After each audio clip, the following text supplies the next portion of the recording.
Chidozie. It's good to be back after a long, or should I say a short break. Absolutely. Hello and welcome to Public Conscience. You're on to the anti-corruption program produced by the Progressive Impact Organization for Community Development, PIMOG. PIMOG is a civil society organization working to promote good governance, participation and accountability in Nigeria. I am Adaobi Obiabumo with my colleague Chidozie Ogunaya. It's a warm welcome to the program wherever you are listening to us. Please note that we are streaming live on Facebook at Official PrimeHub.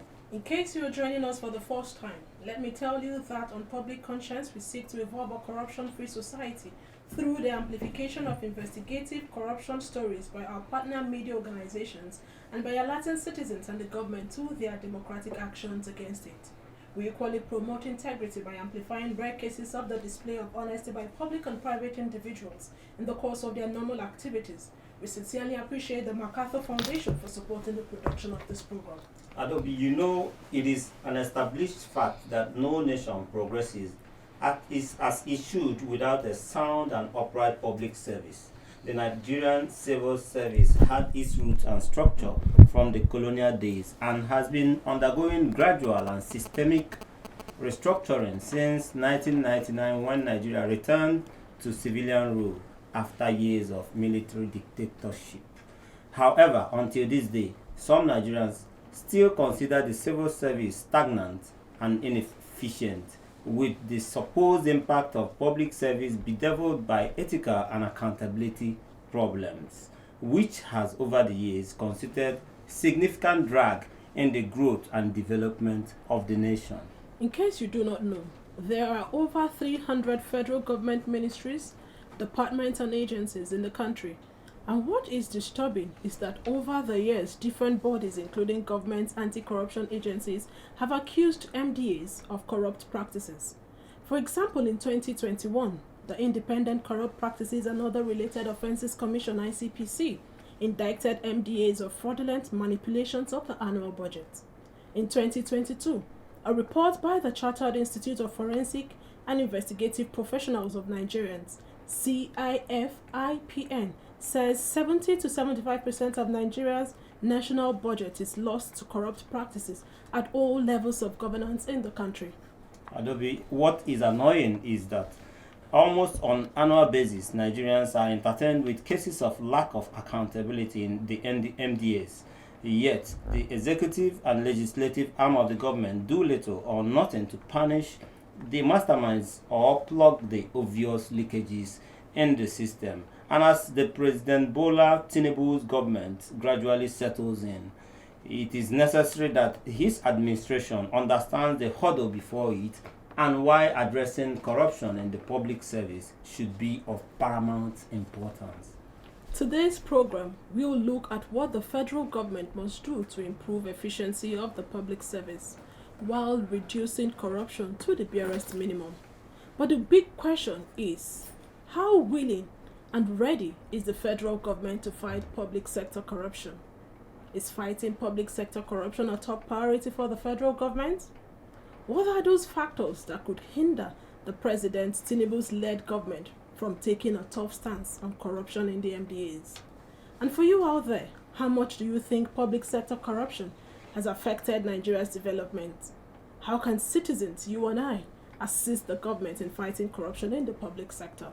So be ready to join us through phone and text messages during this conversation. The WhatsApp phone line to send your message is 090-2265-6167. That is 090-2265-6167. Please indicate your name and your location when sending your message. This number is for messages only.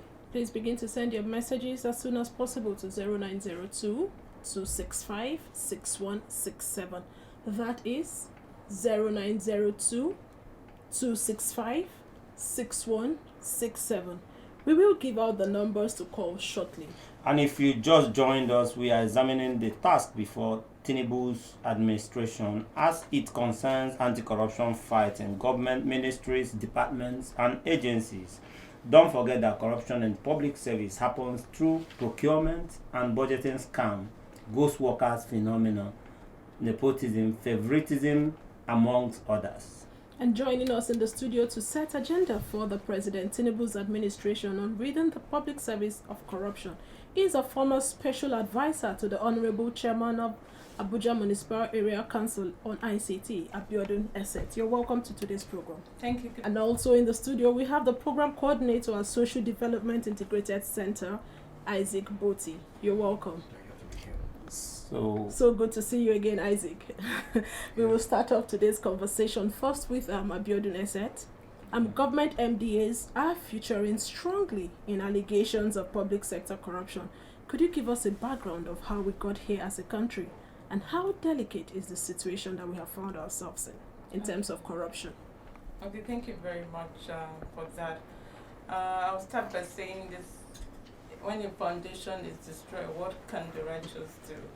So it's all about the system of government that will be practicing and the foundation and the structures of public services. How has it been, and how has it been favoring promoting corruption? A few years ago, we actually did a study about the vulnerability of our public services in Abuja Municipal Area Council to corruption, and found a few things related to system, related to lack of monitoring and evaluation of different government projects and all that. So we are here because it's been a while since we have carried out any reforms in public sector. Orosaya's report was released 2012, and this is almost 10 years after, and nothing actually has been done on what the report says about public services. When was the last time we had any public service reform in this country? We keep having so many agencies, we keep having so many personnel, and the structure of governance favorable is it makes it easy for corruption to strive. Being in the sense that the way governance operates now, we're still in the analog form of governance where you carry paper from one hand to another, easily manipulate things. But now we are in the digital world. We are still not embracing the digital world, because digital world helps you to cut all these loopholes when it comes to revenue collection, when it comes to some services. And you can monitor whatever goes in and out with the with technology. But now some of the MDAs are still using analog form of the administration, and you see some employments that are not really about professionalism, but about where is the person from, political gain. Teachers are being employed not because they have gone to any teacher training school, but they are employed because they are in one political party or the other. So you are making our system vulnerable to corruptions, and government has made it so easy. Some will say, give it to the government. There are innovations like the IPPIS. Those were supposed to, and other innovations, they were supposed to, bridge the gap and reduce that, introduce technology and into payment of salaries. But we still see that these platforms are bypassed, and the corruption still persists. So where do we put the blame on? Where is this systemic corruption? Why has it persisted over the years? I think it's all about every one of us. They say change begins with you and I. So if you're in the office in a public sector and you're asked to develop a memo or bill of quantity for a project, how much do you put there? And and are you the one that a contractor will come and bribe you, take this, and it reduce the quality of the service being rendered? So it's all about who and who. It's all about all of us. Like they say, change begins with us. So you see so many bills. You see how many of those contracts have been executed. Are we still going back there to also see, okay, let's go and see, they said they're going to bring primary school. Haven't some bills, even some contracts are even over-bloated. And it's not what exactly they're supposed to do. When you're supposed to build a primary school and you're saying you have to use 2 billion for how many blocks of primary schools? And the same process, when they are trying to retire, contractors still go around trying to give money to people so that it doesn't send the necessary papers. What are the auditors saying? Now we're talking about this, we're talking about false subsidy removal. We got into this stage because a lot of people are just submitting papers for fuel subsidy when they have not done anything. You are carrying fuel to neighboring country and you are collecting subsidy money for something you have not done. So it's about who is in that position, looking the other side when they are supposed to do the proper things. I mean, integrity, Adobe, is doing the right thing when no one is looking. But it's a very good place to bring in Isaac Botti into the conversation. And a lot has been said. Let's get your take on because systemic corruption in public service is said to have underdeveloped Nigeria over time. What is your own assessment of the impact of public sector corruption since we returned to democracy? Well, if we want to begin to look at the impact of our public sector corruption since we returned to democracy, we want to look at where we were as at 1999 and where we are as at 2023 in terms of development, which we look from different angles. We look at, for instance, infrastructural development. We look at human development. And if you look at these two parameters, you will discover that not much has been achieved. For instance, let's look at infrastructure. The situation with electricity supply as at 1999 is even worse as of today. We talked of infrastructure like road and other facilities that are supposed to reflect government spending and contribute to the growth of the economy one way or the other. These are lacking. Our roads network are becoming bad. A lot of other facilities that could have supported development or that could have engendered development are not in place. And if you look at the amount of money government spends every year from 1999 to today, these were monies that, if you put aggregate together, is more than what ever was spent from 1960 to 1999. So the question is, where have all these monies gone to? Where are they? What have they done with it? The level of corruption within the system since 1999 to date is also alarming compared to how it was before. So it goes to say that a lot of the funds that government allocated for developmental purposes are siphoned, mismanaged, stolen in most cases. And that is why we have not been able to see commensurate level of development to the amount of money the government has generated since the return to democracy from 1999 to date. So development does not come by chance. It is properly planned for. So we have different development plan agenda. To what extent is the government or the successive government be following these plans and implementing? So without following all of these plans faithfully, then we are not going to see much development as it stands. Okay, Abiodun talked about audits in her earlier submission. Do you think the Auditor General would help as an oversight over some of these MDAs? Because every year the Auditor General churns out its report. Do you think that empowering the Auditor General in some way would help to stop corruption in public service? First, let us talk about the power the Auditor General has as of now, and to what extent has he been using it. For instance, in the preparation of annual budget, it is expected that the Auditor General's report will be considered before considering the budget proposal of any MDAs. But what we have seen over time is that budget proposals are considered without review or looking into Auditor General. In fact, not looking. Most of the times, these reports are not submitted on time. We have seen a situation where report for 2020, for instance, is being submitted like 2 years after. Yes, is 2020 Auditor General's report out? I was going to come to that not point. Even there, that's what I'm saying. So we discovered that most of the times the reports are not ready. So the question is, why do we not have such report? Because the National Assembly is expected to consider this report before appropriating budget to any MD. But the report is not. So what is the challenge with the Auditor General's office? Is it lack of capacity, inadequate manpower, or lack of resources to do the needed to carry out the necessary audit? Why is there delay? So that is where we want to start from. More powers, yes, fine, may help, but the ones he has, to what extent has he been using it? To what extent is that organization carrying out its function, oversight function on MDAs and their operations? Do you think the issue where the Auditor General's report is not reviewed or it's not timely released is one of the reasons why corruption persists?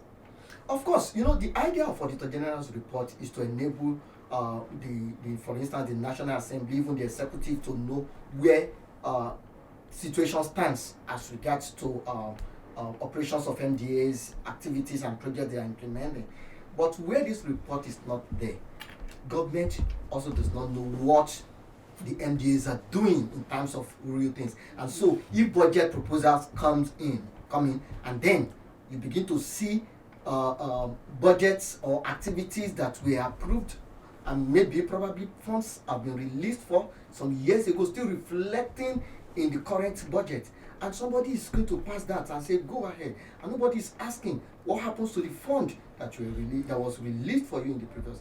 And we also have another mechanism that could have helped to also check this, the Open Treasury Portal, that all MDAs are expected to submit their monthly reports of activities, operations and expenses. Even Auditor General is expected to publish daily report of funds released. How effective is that? I know you've been close to that portal. Is the portal not getting those information that is issued? In most cases, what you get in that portal, you see incomplete information in most cases. Okay, somebody puts project, construction of road, no location, amounts, no when it's expected to start. How do you track such? Okay, you know very much, if there's no consequence for action, we won't get to where we are supposed to be. But the good thing about this conversation is that Abiodun has been very close to the corridors of power, so she will understand them. She will understand better where the question I'm going to ask you now, because the truth of the matter is that government is supposed to have all it takes to fight misappropriation by MDAs and corruption. And we have a new government. What do you think can hinder the Tinubu's administration from wrestling the monster in MDAs going forward? Thank you very much for that question. I think first I would appeal to the presidency to also go through the Orusaya report on the reforms of public services and the restructuring of public services. It will be a good way to start. And the chief of staff, who was a former speaker, also was a champion of reforms in the public services, and now that he's very close to the power, I hope he's going to practice what he preached on the reforms within the public services, and for us to really look critically into what is going on in public services. And it will start by appointing ministers who are credible, who are ready to work for this government and not for the government to serve them, in the sense that who are selfless. Ministers who are ready to help this government are the ones that I am hoping is going to appoint, because that's the first step in the right direction. Once you have the leaders who understand the agenda of Tinubu, ready to fight corruption, ready to deliver dividend of democracy to its people, then we are on the right step, the right direction. Then we need to start looking about how, the numbers of agencies we have. If you look at some of these agencies, one or two of them can do the same. They are almost doing the same thing. Coming to the agencies, I'm very sure that we have over 300 MDAs out there. Do you think that this large number we have, contributes to corruption in the system? It is. Unlike other developed world, in Nigeria, the government employs the highest number of people. They are the highest number of employers, which shouldn't really be. Some of these things that we are doing can be left to the private sector to do it par excellence. The bureaucracy within the public services is also part of the issues that is really affecting and promoting corruption within these services, right? So if some of these agencies can be merged together. For instance, I was in Rwanda for a study visit. It takes just 6 hours to register a business in Rwanda. UCAC, tax collection, everyone, you are in the same office, under the same roof, making sure that businesses are registered. People can go and have their certificate and do their business easy. It takes just 6 hours. How many days or months will it take you to register a business? Even you have to wait for even verification of the name, checking the name alone. You wait for 24 hours. So if one of these agencies can be matched together or in the same roof, it will, it's a step in the right direction. Have you gone to any agency and you even want to track letter? There are 10 people waiting to track letters, when you can only employ 1 or 2 people to do this small job. So duplication of duty. Duplication of gratuity is a major issue because you have a lot of agencies that are not even doing much. That's supposed to be matched together for efficiency. We're talking about ease of doing business. The last administration started the ease of doing business, and I think it's something that we need to really look into. They've started in the right direction, which has promoted the image of Nigeria about multi-taxation. They've addressed issue about multi-taxation, asking agencies to work together so that you have the federal government collecting tax, state government collecting tax, the local government collecting tax, and everybody's bombarding the business owners. Why not merge this thing together? Let the business owner know exactly how much I'm supposed to pay for these particular services. I would love to take you back a little bit to when you talked about ministers. Yeah. Beside the ministers, you have the directors. You have other people at the value chain in the ministry. How? Because if the minister is upright and a sincere person, and it doesn't trickle down to the people at the lower end of the ladder, it doesn't. We will still be running around the circle. How can the government actually deal with systemic corruption inside? Because if you go to ministries and agencies, as you said, that one person you meet, you are going to give something, if care is not taken, to push your letter to the next person that will push it to the next person. How do we address that? I'm so happy you're asking about, the bureaucrats, the technocrats within the system, how, everything is trickling down. Unlike the public, when they said, okay, there's a corruption, who did they attack? The minister is taking money. And this minister is just aiming maybe 1 year ago, and he will spend 4 years and go, right? Other people are not asking critical questions. What about the PAMSEC? What about the directors working with him? So the minister come into a system, but the master of the games are the people who have been in the system for years.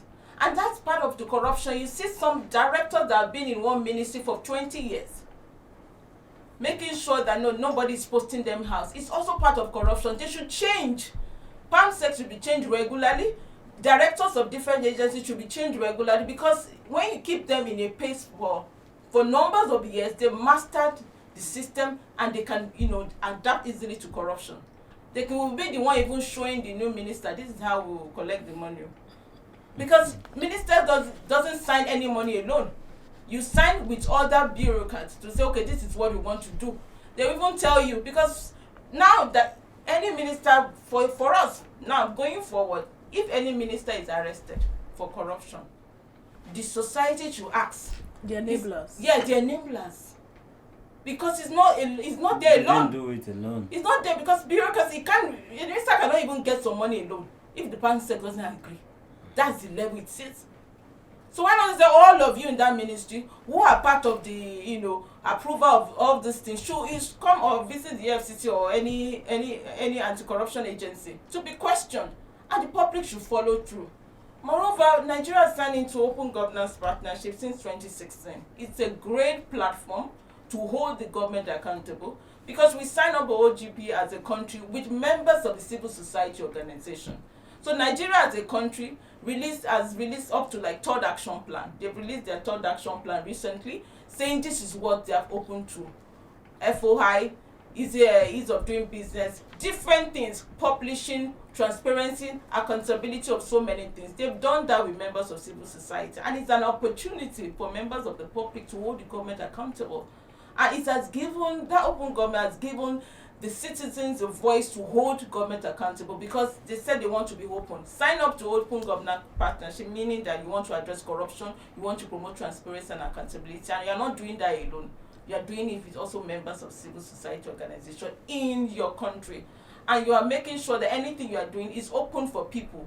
Public hearing, asking people to track allocations, procurement. Open procurement was brought in because of OGP. So any procurement process now is open for people to track. Who did they give it to? Is it their younger brother? Is it their in-law? Is it their sister? You track all those things. We make sure, the OGP make sure that yes, we are holding government accountable to what they are supposed to stand. This is a government of the people, by the people, and for the people. People in government are not meant to be the kings. They are meant to serve us, because we are paying them with our taxpayers' money. Absolutely. That's what governance will be. Absolutely. But then, not all states have signed on to the OGP. this is a conversation that is still ongoing. Thank you for that. Yeah. You also mentioned the anti-corruption agencies. When we come back, I would ask Boti some questions with respect to the anti-graft agencies. Does it's time for us to bring in the person listening at the other end of the dial to join the conversation? Yes. Remember that the program is interactive. The WhatsApp phone line to send your messages to is 0902 265 6167. That is 0902 265 6167. This number is for messages only. Would like you to call in and contribute to the conversation. What are those factors you think that could hinder the President Tinubu's administration from talking tough or taking tough stance on corruption in the MDAs? And how much do you think public sector corruption has affected Nigeria's development? And if you're watching us on Facebook at Official Prime Org, you could also send in your messages. But using the instrumentality of the law to fight corruption by successive government has not really gained much. So what do you think are those factors hindering our anti-graft agencies from pushing forward to ensure that we have a corrupt-free society? Thank you very much. One of the things I would mention is the effect of cronyism. Most of the times, these anti-graft agencies want to do their jobs, but somebody is putting a call across from there, from the top, restricting their ability to really engage on the issues. And this has resulted in most cases, most times you just hear some kind of news that somebody was arrested for corruption, and after 2 days nothing is heard again, and the person is not taken to court, not prosecuted, and the person is let free again. We saw instances of that. For example, a former Senator Patricia Ite, who was involved in NDDC contract, for instance, was arrested sometimes last year, and after 2 days she was released and nothing else. Patricia Ite again? Yes, under this contract. But why is he a woman's example when we have tons of men? No, that just come to mind. I know it shouldn't come to mind because it's just when did Patricia Ite finish and tell on that you're not talking about her as an example. When we have so many people, Emefiele is there on the hot seat. We didn't make him an example. Sorry, I have to come in. No, we just have to talk about all of them holistically. Yes. Of course, that was one of the people arrested by AFCC last year. But what happened? And there are some other. Well, we have we also have We have the one of the past MDAs of MDA. So what is it called? Yes, a man. What is it called? I've forgotten his name. We also have the former accountant general. So all of these people. But at the end of the day, when you look at the follow the process, you discover that nothing happened. But what happened to Ponde, the former NDDC boss, who sort of fainted while being interrogated? Where are we on that case? I'm asking the same question. We should ask the media because media needs to also be following. See, the truth of the matter is we know what happened to all these cases. They are swept under the carpet. They are killed. But because these people have affiliation to somebody in somewhere powerful and all of that, and along the line, everything dies down. Now that is the issue. For me, if the government wants to fight corruption, it should do that truthfully and with all honesty. And then we should remove every form of biases, political affiliation biases, ethnic biases, religious, and all of that has continued to impede the ability of these anti-graft agencies to function. The political will should be expressed. So if I belong to a political party and I am in the top echelon of the hierarchy, and then I committed a fraud, and then there's maybe a petition was written against me, and then the next thing the FCC come, instead of me to answer to the queries, I'm busy calling somebody somewhere powerful intervening on my behalf. And then the same people who put up these structures will be the one calling the bosses there to say, no, that guy, leave him, suspend that, and all of. The political will to really fight corruption is what we want to see from government. We should stop this attitude of cronyism, friends and relations, and because they are involved, and they should be Let me take this one, Betty. Hello. Your name and where you're calling us from. Could you turn down the volume on your radio set? Go ahead if you can. Okay, your name and where you're calling us from. My name is Mr. from Tinubu, Abuja. All right. Let's hear you. The topic of corruption is a very vast topic that cannot be discussed in one day.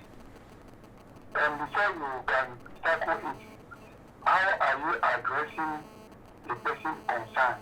Is it okay? For example, you cannot give me money to go and give somebody where I'm hungry. I'll be tempted to touch the money. Secondly, the people that are taking charge of the cases, they are being bribed by giving them work to do, and they don't allow them to do the work. You allow somebody to be investigated, and you don't allow the person to investigate the person because of the big man behind the investigation. This is the problem we're having in this country. So what do you think the government should do? If the government should look into this case of big managing or godfather, how do you remove the godfatherism from the system? It's very dangerous. If you have godfather, you cannot work in this country. That's the problem. Okay, thank you so much for your contribution, Godfatherism. How do we ensure that we have a corrupt-free society, bearing in mind that godfathers contribute in one way or the other negatively in the fight against corruption? Also, there's something else he said, and it goes towards welfareism, like if you are not and independence of the anti-graft agencies. yes, because if a public servant is not having the best of benefit, best of allowances, how much does this expose them to corruption? And what is the nexus between the current hardship, and them going into corrupt acts? You can take it, Abid. Okay, I'm an advocate of increasing, salaries for some of our public servants, and also upgrading their salary. It's a proper thing to do. I think the salary is poor, and it shows the level of importance we regard this set of people. But that doesn't mean, no matter how small your salary is, that doesn't mean you should not be honest. It was citing an example that if they send you money and somebody's hungry, it doesn't have to be like that. We have seen a cleaner who saw a huge money in the airport returning the money back to. So we can upgrade the salary, but the fact that your salary is poor or you are earning so low, that doesn't mean you should be dishonest to the service you're rendering. You should be patriotic. Okay, Could you hold on? Let's take this other call. Is salary increment a reason why someone should engage in corrupt practices? I earlier mentioned the former accountant general. Would you say that his salary was slim? I don't think so. But I think integrity goes beyond that. And if you don't have it, you don't have it. It's something we need to cultivate. And we know that our system is actually being eroded every day. There's a degradation that is constantly on that we need to fight. Though we can, flip up every other excuse, look for every alibi to say, yes, it's because of salary, it's because of hardship. But when one is upright, he's upright. Integrity doesn't count on how difficult. Yes, it might push some people, but not all. Hello? Hello. Your name and where you're calling us from? My name is Comrade Israel Ogunemi from Lagos. Comrade, let's hear you. What are those factors that could hinder the president's administration from taking tough stance on corruption? Well, I think the president position is a vast man in politics. I think having his colleagues as ministers and others can be one of the hinders, because it's easy to put those aligned to you without putting those who know the knowledge of handling administrative things.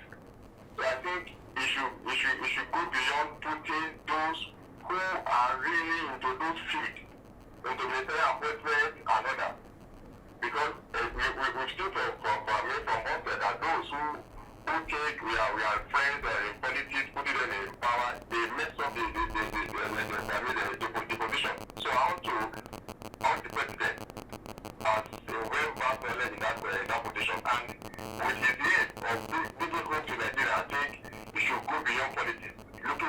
looking for technocrats who can assist and make him to succeed in the administration. That's my own view on it. Please, thank you so much for joining us from Lagos. We appreciate this call. Thank you. All right, maybe we'll have Boti react to some of these That's issues. just to re-emphasize what Abiodun said earlier, appointment of ministers, that the current administration or the president should ensure that he appoints professionals, technocrats, and not just anybody, because if we must fight corruption, we must be serious. Helen, please, your name and where you're calling us from. What's your name again? Godwin. Let's hear you, Okay, let's hear you, Godwin. One of the problems that the president is going to face is appointing people that help him win election. Over the years, the problem of our president or politicians or governors allowing their states to be messed up with corruption is that they cannot do it, their hands are tied.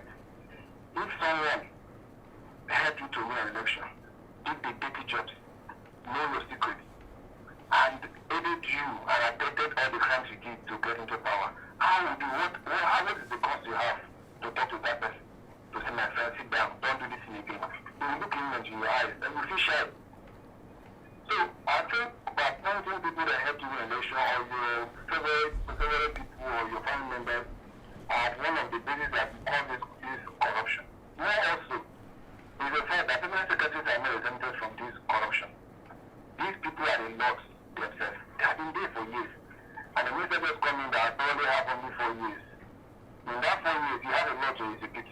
You want to meet up, so if you lose power for another 4 years, you still have the resource of billions to just spend around. So he wants to meet up, he will in collaboration with these permanent secretaries and just write memos that does not exist. To just fetch government money and put somewhere. They do it percentage by percentage. This government, you want to really stop corruption in ministries. One thing I would advocate first and foremost is this.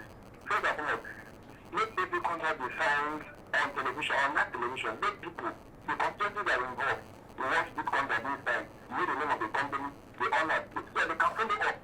You only hear that government approves a civil contract and the name of the company.